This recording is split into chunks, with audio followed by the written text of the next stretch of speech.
Jika saya memintamu untuk menjelaskan apa itu waktu, mungkin kamu akan terdiam sejenak.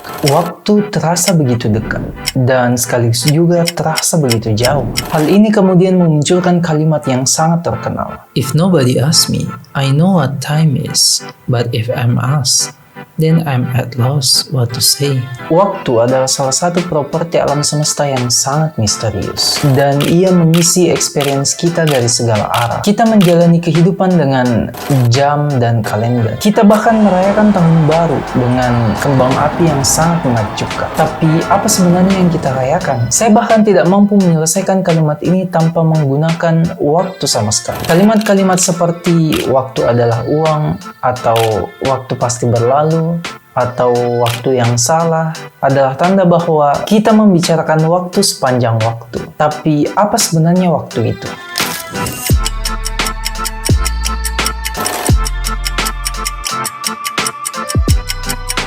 Pada tahun 3500 sebelum Masehi, peradaban Mesir kuno untuk pertama kalinya membuat alat untuk mengukur waktu dengan menancapkan sebuah tiang. Dengan menggunakan gerakan matahari, bayangan dari tiang tersebut akan menunjukkan arah waktu. Namun, tidak satupun dari mereka yang tahu apa yang mereka ukur sebenarnya. Jika kamu bertanya kepada Wikipedia, apa itu waktu? Waktu adalah apa yang diukur jam. Dan apa itu jam? Jam adalah alat untuk mengukur waktu.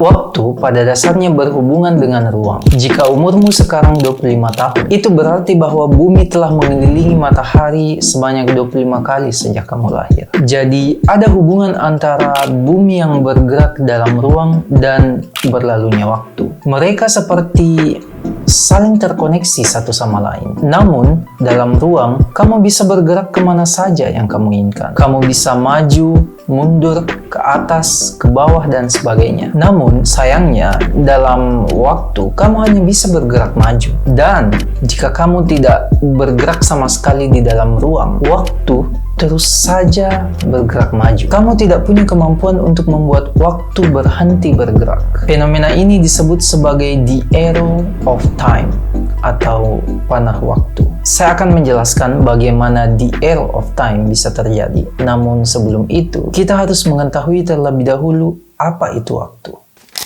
Menurut Isaac Newton, seorang fisikawan paling berpengaruh di dunia, pada akhir abad ke-17 menulis bahwa waktu mengalir seimbang tanpa mengacu pada apapun di luar dirinya sendiri. Yang berarti bahwa seluruh ruang di alam semesta merasakan waktu yang sama dan bergerak secara konstan. Ini adalah pandangan intuitif yang hampir seluruh manusia setuju. Jadi menurut Newton, waktu adalah dimensi yang berbeda dengan ruang. Waktu berdiri sendiri tanpa dipengaruhi oleh apapun dan memiliki sifat absolut serta universal. Waktu dalam konsep ini berada di luar alam semesta dan harus diukur secara independen. Waktu akan terus berlanjut bahkan jika seluruh alam semesta benar-benar kosong dari materi ataupun objek, dan merupakan semacam tempat atau wadah di mana fenomena fisik berlangsung secara deterministik. Saya dan sebagian besar orang setuju dengan Newton, sampai kemudian Albert Einstein datang.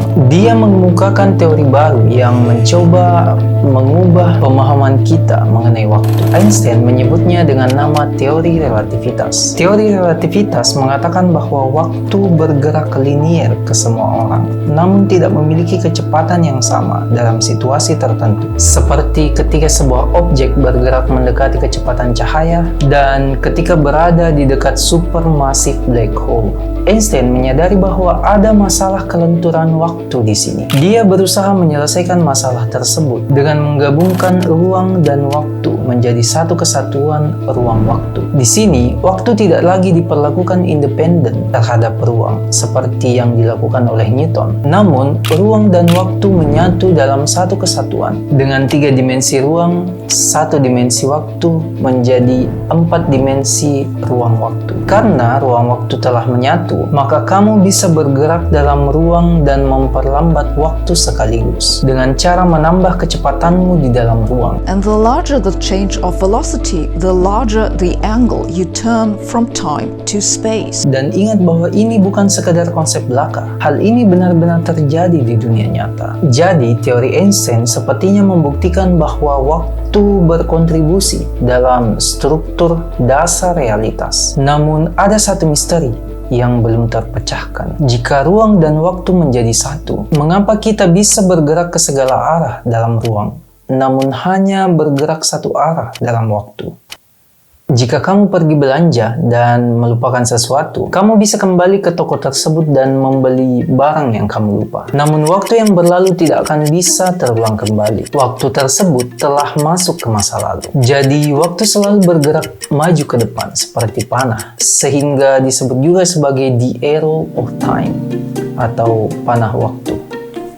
Bayangkan sebuah telur yang jatuh ke lantai dan pecah. Jika saya merekam kejadian tersebut, kemudian mengedit mundur videonya, lalu memperlihatkannya kepadamu, kamu pasti dengan mudah akan bisa membedakan mana video yang bergerak maju dan mana video yang bergerak mundur. Namun, jika saya merekam sebuah dawai yang bergerak bolak-balik secara konstan, kamu tidak akan mungkin bisa membedakan mana video yang bergerak maju dan bergerak mundur. Jadi, kita membutuhkan perubahan untuk melihat arah waktu. Dan perubahan ini dideskripsikan dalam hukum kedua termodinamika, yang mengatakan bahwa sistem akan selalu menuju ketidakteraturan atau entropi sepanjang waktu. Sistem dalam alam semesta kita bergerak dari teratur menuju ketidakteratur. Dan inilah properti alam semesta yang menentukan arah panah waktu. Karena entropi inilah kita bisa membedakan masa lalu, masa kini, dan masa depan.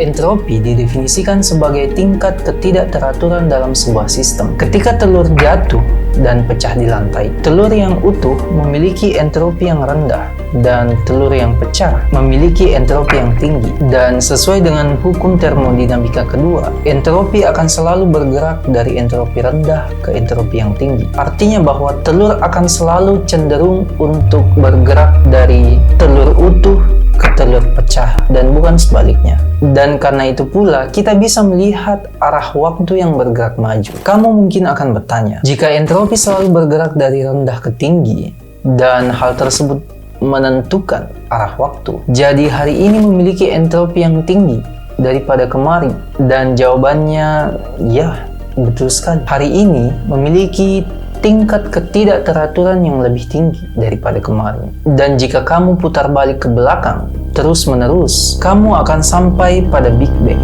yang merupakan titik awal dari panah waktu, dan juga mungkin saja merupakan awal dari alam semesta. Satu-satunya alasan kenapa kamu tahu apa yang telah kamu makan kemarin dan apa yang akan kamu makan besok adalah karena alam semesta memiliki arah waktu, karena adanya entropi, dan karena alam semesta mungkin memiliki awal. Terima kasih telah menonton video ini. Saya sangat-sangat menghargai jika kamu menonton sampai detik ini. Dan jika kamu belum menonton video sebelumnya mengenai kenapa orang-orang masih ingin memiliki anak, kamu bisa menonton videonya di sini. Dan ya, sampai jumpa di video berikutnya. Woke up from a whisper, collar shirt down by my